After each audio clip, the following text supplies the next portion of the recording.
Hello, I'm Dale Eikmeier, an assistant professor at the Army's Command and General Staff College, and welcome to this lecture on the techniques for beginning course of action development.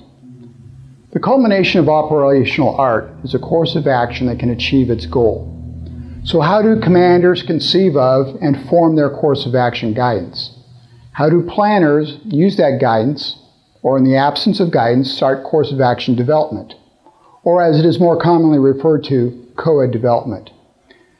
This lecture attempts to answer those questions by providing an explanation of doctrine combined with some practical techniques. The intent is to help both commanders and staffs improve their understanding of the COA development process. COA development, although a separate step in the planning process, is actually a continuation of operational design and mission analysis. Design, mission analysis, and COA development are on the same spectrum that runs from what to do all the way to how to do it. However, design and mission analysis focus more on the what end of the spectrum with some how, while COA development is more about the how end with some what. They overlap, and the commander's guidance on COA development is the cord that connects the two. If operational design and mission analysis answer the question, what must be done to solve a problem, and if COA development provides the answer to how to do it, then COA development is about generating options, using the variations of who, what, when, where, and why. Now it sounds simple, but getting started and getting it right is not. So how do planners actually do it? And more importantly, how do they do it under pressure? And here are some thoughts on that. Commanders and planners must first recognize that developing COAs is an artistic endeavor, not a checklist-driven process. Too often I observe planners in both academic and operational settings using the COA briefing checklists or the briefing slide templates as their guide. This produced a fill-in-the-blank and a check-the-block product that was devoid of critical and creative thought. The best commanders and planners use creativity, experience, and wisdom to generate COA options. While this creativity may naturally bloom in a gifted few, most of us need steps and techniques, which are the tools provided by military science and captured in doctrine. However, knowledge of the tools alone does not make one an artist. Artistry comes from practice, creativity, and experience. Nevertheless, these tools can serve as a guide, and when combined with practice, they can stimulate creative thought. Since COA development is an art, commanders and planners need to understand the tools available, including operational design, the planning process, the elements of operational design, the principles of war and joint operations, and the commander's intent. Then know how to select, modify, and use these tools to produce multiple creative arrangements of the who, what, when, where, and why that achieves the intent. Before building a COA, commanders and staffs need a solid foundation to build on. That foundation is the validity and screening criteria of adequate, feasible, acceptable, distinguishable, and complete, as seen on this slide. If any part of this foundation is missing, COA development will ultimately fail. Therefore, planners must keep the 5 criteria in mind as they develop COAs and stop work immediately on any COA whenever it fails to meet this criteria. Now, joint doctrine, by its placement of the validity discussion in JP 50, implies that planners screen COAs after they are developed. This is the validity criteria used as a roof model. It's a good final check. However, I would hate to build a house only to find it doesn't fit under the roof. A better technique is to use the criteria throughout the development by continually asking, does the COA meet the criteria? And if not, should we modify it or discard it? A way to start COA development is brainstorming, starting with the end state and then charting objectives, effects, decisive points, and tasks and actions in that order. Then connect or arrange them in a logical path leading to the end state. Now, planners can derive these dots from the mission analysis products and the commander's intent and guidance. This slide shows a way to connect the dots, which helps provide a map with a series of multiple routes to achieve the end state. Developing a course of action starts at the end state and works backwards to the beginning, usually some movement or deployment. Directives or orders from higher authorities, possibly using operational design, should provide the desired end state and a set of associated tasks.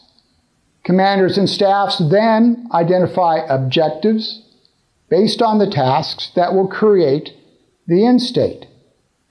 This must be done and shaped within the context of an adversary's possible courses of action and counteractions. Next, planners determine effects or conditions, which are observable behaviors in the environment that show attainment of objectives. Planners identify desired and undesired behaviors and the ways to create or avoid them. Decisive points, derived from both friendly and enemy center of gravity analysis and an understanding of the environment, suggest when and where actions might create the desired effects and guard against undesired effects. Planners then consider what actions will attain the decisive points and create the effects necessary to accomplish the objectives that lead to the end state. Joint Doctrine's range of military operations, also known as ROMO, and the Universal Joint Task List, or UJITL, are sources for tasks and actions. Service Doctrine has similar task lists. However, these sources are only start points and are not exclusive of other innovative concepts. Now, while mission analysis and the resulting mission statement provide the who, what, when, where, and why, they do not provide depth or detail on the how. COA development is all about providing detailed hows, which are options that accomplish the mission. Planners use experience, wisdom, and creativity supported by the commander's intent and guidance, the elements of operational design or art, and the principles of war to form concepts and schemes. To use a metaphor from the visual arts, the elements of operational design and art and the principles of war are the rules of composition. Planners do not have to use all of the rules, and they can be selective and use these rules in many different ways. But it is wise at least to consider them. A way, but not the only way, is for planners to begin to brainstorm the possible variations and combinations of who, what, when, where, and why. Here is a technique that starts the process by creating 5 question bins: who, what, when, where, and why. Then begin filling the bins with possible answers. The what question should already be known from mission analysis task identification, but if not, create and fill it. Again, the ROMO and the UJITL and existing doctrine will help identify potential tasks and actions. Note that this is not a linear process. It can start with any of the questions and go through multiple iterations. The bullets shown in the slide's bins are generic examples and are not meant to be inclusive or exclusive of any other variations.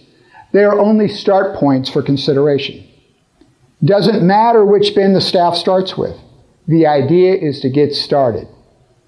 Now, this may seem like a messy and unorganized at first, But the brainstorming helps keep the thought process and the discussion open to innovative ideas and guards against linear or group thinking.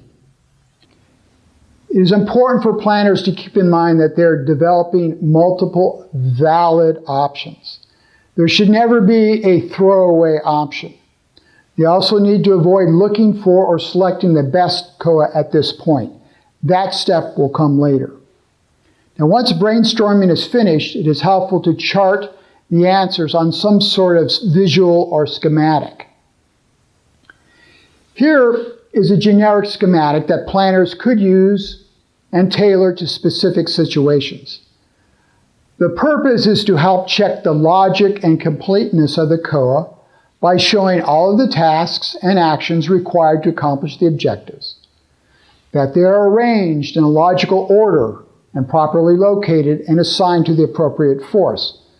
Now, planners can use a map, but it is advisable to use a schematic such as this first, and then, if satisfactory, transfer it to a map.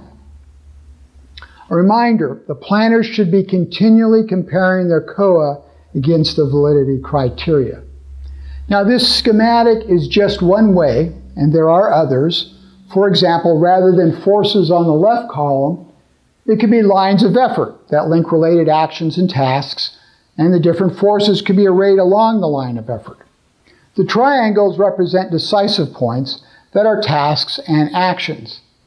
A legend or a note box explaining the triangles could include more specifics on the tasks, such as who and where. The decisive points locations on the schematic indicate timing and sequence. If they are geographic in nature, they could represent locations such as key terrain or facilities. The logic check is a subjective evaluation to see if the objectives realistically support the end state and that the tasks and actions support attainment of the objectives. This is part of determining if the COA is adequate. This example is for an entire COA, but planners can also create schematics by phase or for specific units or lines of operation and effort. Note that the schematic shows the who, what, when, where, and why. Finally, if the COA meets the validity criteria, planners would further develop it. Now, I'll offer an explanation and a critique of both the Joint and Army doctrinal COA development step-by-step processes. Although some of my comments are critical, the steps are nevertheless useful tools and a way of approaching COA development. Additionally, most staff officers tend to focus on the similarities between joint and service planning processes, when in fact it is the differences that are most important. For example, joint forces terminate conflicts, not single services. Joint and operational level COAs typically include the deployment, whereas most service and tactical level COAs already assume deployment. Generally, joint COAs have a more flexible force structure, and joint commanders can request more forces if needed, while service COAs are generally use a fixed force structure. These types of differences help explain why the steps between the Army and the Joint are slightly different. This is the Joint COA development step-by-step approach from JP50. It represents a suggested way to approach COA development. Its focus is on identifying force requirements, positioning, and basing, and it assumes a proper task objective to end-state relationship. The first step starts at the end by asking how much force will be needed at the end of a campaign or operation, and what they will be doing, and how they will be postured geographically. The troop-to-task analysis asks, does the joint force have the right capabilities to perform the required tasks? However, a recommendation is before starting this step, planners should determine and validate the tasks before identifying movement and maneuver in-state positions. The second step also focuses on determining the best way to move forces from their staging bases to their in-state locations. Again, the emphasis on basing and moving.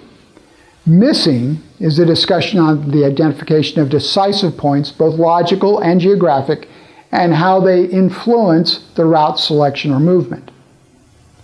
Now, the third step partially addresses that concern from step 2, the identification of tasks. This should actually occur either in step 1 or 2. And the step 2 as written seems to prioritize route selection over the identification of tasks. I would recommend reversing this by identifying the required tasks and then selecting a route that supports the execution of those tasks. However, on a positive note, it does require making sure all of the tasks are accomplished. Step 4 is about getting to a start point, not to an end state. Getting to and establishing bases from which to move forward is essential, and planners must identify those tasks associated with basing, because they will be the foundation for the deployment plan. The 5th step determines if the force has the capability to accomplish all of the tasks. Since basing, routes, and posturing at the end all depend on force size and capabilities, arguably this should be the very first step in the process. Like the 5th step, the 6th step is also necessary to several of the preceding steps and perhaps should be part of the 2nd step. The reasoning is, once you determine the force to task relationship and when to accomplish those tasks, you can determine the force deployment sequence. The 7th step is a wrap-up of loose questions regarding force employment, major tasks, their sequencing, sustainment, and command relationship. Now, the fact that some of these steps may appear out of order or that parts of some steps are answered in other steps, that reflects the iterative and perhaps non-linear nature of course of action development. And this is why critical and creative thinking is so necessary. Anyone with a checklist, step-by-step mentality will become frustrated and confused. However, a flexible thinker should not have any problem with the list. This is the Army's course of action development process from FM 6.0. The information in the italics in the figure are a summarization of each step's paragraph discussion that is contained in the FM. This process is tactically focused, whereas the joint list I just shown was more operational and included deployment considerations. This process starts with the assumption that the tasks are correct, and then asks, do we have the forces with the right capabilities? It does this using a macro-level force ratios and a troop-to-task review. It is a generalization of numbers and capabilities, not detailed specifics. If the right capabilities and forces are available, it then proceeds to the 2nd step of generating different arrangements of who, what, when, and where. Then in the 3rd step, for each option, array the forces. This is usually done on a map with general areas of operations. This is about the where. The 4th step, developing concepts, is about the how, which includes the what and the when. It covers details ranging from maneuver options, schemes of fires, to key control measures, and the integration of warfighting functions. The 5th step is to organize the forces and put somebody in charge. This is about the who. The last is the 6th step, which says, use a narrative and a sketch to show and explain the COA. Developing COAs is an art that can be created in any number of ways. So remember that the steps listed in both the Army and Joint Doctrine are suggestions that help stimulate the development process. As long as commanders and staffs are critical and creative thinkers, they can use them in a sequential process or an iterative process, and if they understand the limitations and what lies between the lines, then they can use them broadly as a checklist. Matrices and charts are also useful tools for capturing COA information. There are many types, and their design is only limited by the planner's imagination. Again, this is where critical and creative thinking is useful. The trick is to create or adapt existing matrices to fit the proper situation. This is only one type of a CoA-Sync matrix. There are others, and each have advantages and disadvantages. This example focuses on the who is responsible for specific objectives, effects, and tasks by phase. It is focused on the who and what. Its weakness is a lack of the when and where. Now, planners could use it for an entire course of action or by lines of operation or effort. Regardless of the use, the top block should contain some sort of narrative description of the phase, CoA, or line of effort. Maps are generally better at showing who and where. Timelines or schematics can do a good job of presenting the when. One way of balancing the pros and cons of matrices and maps is the CoA sketch and statement. Here is a typical CoA sketch and the description visual. It is a way of showing who, what, when, and where using both maps and narrative. The subjects of the information boxes can vary based on the commander's information requirements and the situation. But these shown are typical. The map, it can be an actual map or a cartoon showing movement and boundaries and key locations. Now keep in mind this is not a detailed description of the CoA or by phase. Think of it as an executive summary of the major elements. Because at this point, the staff should be capturing the details in their estimates and draft annexes and appendices. A common mistake in compressed timing or compressed timelines is a checklist mentality where the staff fills in the boxes with little or no critical thought. A way to avoid this and to prevent the commander from calling out poor staff work is a logic check. The arrows on the chart show logical linkages between the subject boxes. For example, do the assigned tasks achieve the objectives? That will create the end state. Do the commander's critical information requirements link with the measures of effectiveness that tell us if the tasks had the desired effect? The staff should have answers to these questions, and a way to verify them is to cross-check the logic between the boxes. In summary, course of action development is an art that uses various tools that can be selected to achieve the artist's intent.